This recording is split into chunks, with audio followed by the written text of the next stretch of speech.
Welcome back to Unwrapped. I'm Mark Summers, sampling an array of our favorite candy cravings. And for some of us, we're still in love with the candies from our childhood. We're going to see how one company is taking some blasts from the past and making them again for the kids of today. This is the story of a comeback candy called a Slowpoke. It took a long time to eat. You could always, it was going to last almost all day if you wanted to. The caramel treat was first made by the Holloway Candy Company of Chicago, Illinois in 1926. And over the next 50 years, the rights to the candy changed hands many times before production shut down. You're talking about 30 years ago, just having it, when I was a child. And then all of a sudden it was gone. Those childhood memories prompted the Georgia Nut Company in Skokie, Illinois to purchase the Slowpoke brand in 2004. It was right at that time when the whole nostalgia thing was starting to come alive. At the same time, they also acquired the Taffy Candies, BB Bats, and Kits, 80-year-old classics sold mostly on the East Coast.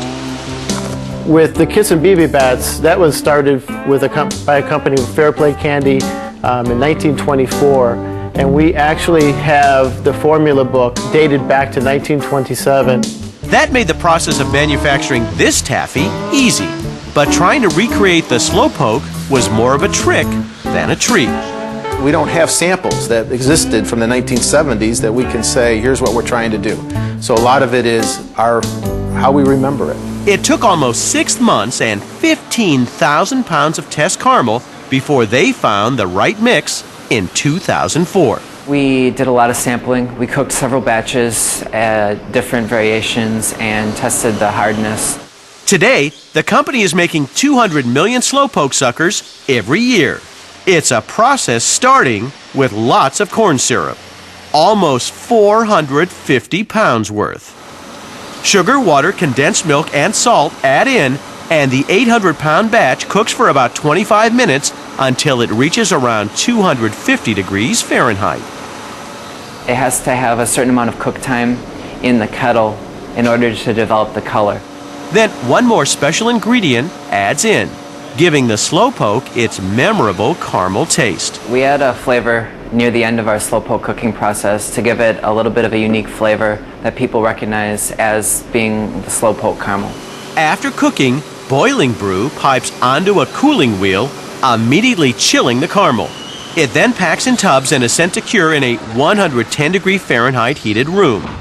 When it has a chance to sit in the tray overnight, it hardens up some of the stickiness goes away.